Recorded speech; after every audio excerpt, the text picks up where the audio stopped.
Fatty liver ಶುರುವಾಗೋದು ಇದೆ. ಮುಂದೆ ಹೋಗಿ ಟೈಪ್ 2 ಡಯಾಬಿಟಿಸ್ ಮತ್ತು ಹಾರ್ಟ್ ಅಟ್ಯಾಕ್ಗೆ ನೇರವಾದ ಕಾರಣವೂ ಆಗ್ತಾ ಇದೆ. ಅದಕ್ಕೆ ವಿಸರಲ್ ಫ್ಯಾಟ್ ಅನ್ನ ಮೆಡಿಕಲ್ ಟರ್ಮ್ ನಲ್ಲಿ ಸೈಲೆಂಟ್ ಕಿಲ್ಲರ್ ಅಂತ ಕರೀತಾರೆ. ಇಲ್ಲಿ ನಾವು ಇನ್ನೊಂದು ದೊಡ್ಡ ಪ್ರಮೇಯನ ಹೊಡಿಲೇಬೇಕು, ಅದೇ ಸ್ಕಿನ್ನಿ ಫ್ಯಾಟ್. ಕೆಲವರು ನಾವು ತುಂಬಾ ಸಣ್ಣಗೆ ನನಗೆ ಸಮಸ್ಯೆ ಆಗಲ್ಲ ಅಂತ ಅನ್ಕೊಳ್ತಾರೆ. ಆದ್ರೆ ಫ್ಯಾಟ್ ವಿಚಾರದಲ್ಲಿ ಟಾಫಿ ಅನ್ನೋ ಕಾನ್ಸೆಪ್ಟ್ ಇದೆ, TOFI.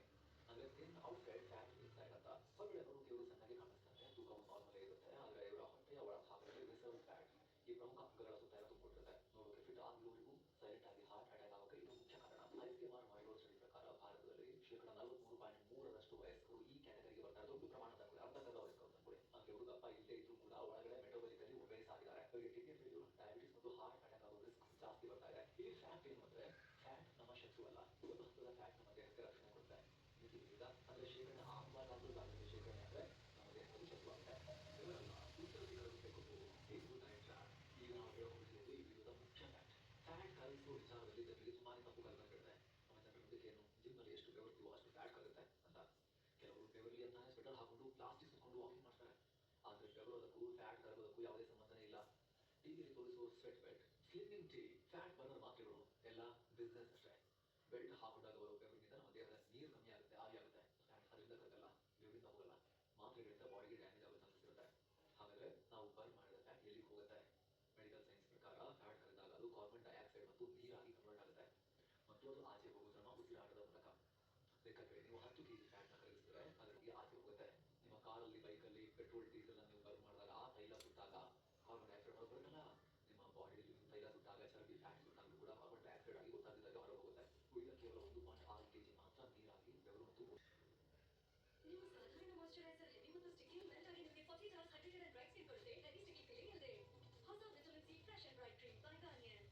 I love it. This is such a fun trend. It's perfect in summer. Ripe mango season for spring. I recently got a chili necklace and I wear it every single day. So this is going in my car for sure.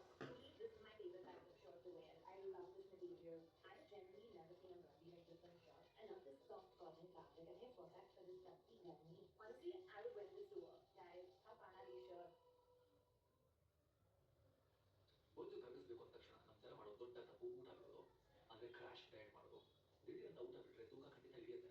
ಆದ್ರೆ ಅದು fat ಅಲ್ಲ, ಬದಲಾಗಿ ನಮ್ಮ ಮಾಂಸಖಂಡಗಳು muscle ಕೂಡ ಕರ್ತಾ ಹೋಗ್ತವೆ fat. ತುಂಬಾ ಜಿಮ್ಗಳಲ್ಲಿ ಬರೀ ಹೊಟ್ಟೆ ಕರಗಿಸ್ತೀನಿ, ಬರೀ ತೊಡೆ ಸಣ್ಣ ಮಾಡ್ತೀನಿ, ಇನ್ನೊಂದು ಮಾತ್ರ ಸಣ್ಣ ಮಾಡ್ಕೊತೀನಿ, ಇನ್ನೊಂದು ಮಾತ್ರ ದಪ್ಪ ಮಾಡ್ಕೊತೀನಿ ಅಂತ ಹೇಳಿ ಪ್ರಯತ್ನ ಪಟ್ಟಿರ್ತಾರೆ. ಅದು ಕೂಡ ಅಪ್ಪಟ ಸುಳ್ಳು. ಸೈನ್ಸ್ ಪ್ರಕಾರ ಹಾಗೆ ಮಾಡಕ್ ಸಾಧ್ಯ ಇಲ್ಲ. ನೀವು ಎಷ್ಟೇ ನೂರಾರು ಸಿಟಪ್ಸ್ ಮಾಡಿದ್ರು ಕೂಡ ಅಲ್ಲಿರೋ ಮಸಲ್ ಸ್ಟ್ರಾಂಗ್ ಆಗುತ್ತೆ ಹೊರತು ಫ್ಯಾಟ್ ಆ ಜಾಗದಲ್ಲಿ ಮಾತ್ರ ಕರಗಲ್ಲ. ಎಷ್ಟೇ ಆ್ಯಸ್ ವರ್ಕೌಟ್ ಮಾಡಿದ್ರು ಕೂಡ ಡೈರೆಕ್ಟ್ ಆಗಿ ಅಲ್ಲಿರೋ ಫ್ಯಾಟ್ ಮಾತ್ರ ಕರಗಲ್ಲ. ಓವರ್ ಆಲ್ ಬಾಡಿಯಲ್ಲಿ ಫ್ಯಾಟ್ ಕಮ್ಮಿ ಆದ್ರೆ ಓವರ್ ಆಲ್ ಆಗಿ ಕಮ್ಮಿ ಆಗ್ತದೆ, ಅದು ಕೂಡ ಕಮ್ಮಿ ಆಗುತ್ತೆ. ಅಲ್ಲಿ ಸ್ಪಾಟ್ ವರ್ಕ್ ಮಾಡಿ ಆ ಜಾಗಕ್ಕೆ ವರ್ಕೌಟ್ ಮಾಡಿ ಆ ಜಾಗದ ಫ್ಯಾಟ್ ಬರ್ನ್ ಮಾಡೋಕ್ಕಾಗಲ್ಲ. ಇನ್ಫ್ಯಾಕ್ಟ್ ಆ ಭಾಗದ ಬರೀ ಹೊಟ್ಟೆ ಮಾತ್ರ ಅದು ಜಾಯಿಂಟ್ ಇದೆ ಹೇಳ್ತಾರೆ. ಸೊ ಫ್ಯಾಟ್ ಕರಗಬೇಕು ಅಂದ್ರೆ ಇಡೀ ದೇಹದಲ್ಲಿ ಎನರ್ಜಿ ಡೆಫಿಸಿಟ್, ಕ್ಯಾಲೋರಿ ಡೆಫಿಸಿಟ್ ಆಗಲೇಬೇಕು. ಅಂದ್ರೆ ನಾವು ತಿನ್ನೋ ಎನರ್ಜಿಗಿಂತ ಖರ್ಚು ಮಾಡೋ ಎನರ್ಜಿ ಜಾಸ್ತಿ ಇರಬೇಕು. ಆಗ ನಮ್ಮ ದೇಹಕ್ಕೆ ಶಕ್ತಿ ಬೇಕಾದಾಗ ಆಗಲೇ ಸ್ಟೋರ್ ಆಗಿರೋ ಫ್ಯಾಟ್ ಅನ್ನ ಹೊಡೆದು ಎನರ್ಜಿ ಆಗಿ ಯೂಸ್ ಮಾಡ್ಕೊಡುತ್ತೆ. ಇದನ್ನ ಮೆಡಿಕಲ್ ಟರ್ಮ್ ನಲ್ಲಿ ಲೈಪೋಲಿಸಿಸ್ ಅಂತ ಕರೀತಾರೆ. ಈ ಪ್ರೋಸೆಸ್ ನಡೆದಾಗ ಮಾತ್ರ ಫ್ಯಾಟ್ ಸೆಲ್ಸ್ ಶ್ರಿಂಕ್ ಆಗಿ ನಾವು ಸಣ್ಣ ಆಗ್ತೀವಿ. ಆಗ ಇಡೀ ದೇಹದಿಂದ ಒಟ್ಟಾರೆಯಾಗಿ ಫ್ಯಾಟ್ ಕರಗ್ತಾ ಬರುತ್ತೆ. ಇಲ್ಲಿ ನೀವು ಅರ್ಥ ಮಾಡ್ಕೋಬೇಕಾಗಿರೋ ಇಬ್ಬರು ವಿಧಗಳಿದ್ದಾರೆ. ಒಬ್ಬ ಇನ್ಸುಲಿನ್, ಇದನ್ನ ಸಿಂಪಲ್ ಆಗಿ ಫ್ಯಾಟ್ ಸ್ಟೋರೇಜ್ ಹಾರ್ಮೋನ್ ಅಂತ ಹೇಳ್ಬೋದು. ನಾವು ಹೆಚ್ಚು ಸಕ್ಕರೆ, ರಿಫೈನ್ಡ್ ಕಾರ್ಬ್ಸ್ ತಿಂದಾಗ ಇನ್ಸುಲಿನ್ ಹೆಚ್ಚಾಗುತ್ತೆ. ಆಗ ಅದು ಫ್ಯಾಟ್ ಅನ್ನ ಲಾಕ್ ಮಾಡಿ ಕರಗಿಸಬೇಡ ಅಂತ ಬಾಡಿಗೆ ಆರ್ಡರ್ ಕೊಡುತ್ತೆ. ಇನ್ನೊಬ್ಬ ವಿಲನ್ ಕಾರ್ಟಿಸೋಲ್, ಇದು ಸ್ಟ್ರೆಸ್ ಹಾರ್ಮೋನ್. ನಿದ್ದೆ ಕೆಟ್ಟರೆ, ತುಂಬಾ ಸ್ಟ್ರೆಸ್ ಮಾಡ್ಕೊಂಡ್ರೆ ಹಾರ್ಮೋನ್ ರಿಲೀಸ್ ಆಗುತ್ತೆ. ಇದು ನೇರವಾಗಿ ನಮ್ಮ ಕುಳಿತಾಗಲೂ ಕೂಡ, ನಿದ್ದೆ ಮಾಡುವಾಗಲೂ ಕೂಡ ನಿಮ್ಮ ದೇಹದ ದೊಡ್ಡ ಇಂಜಿನ್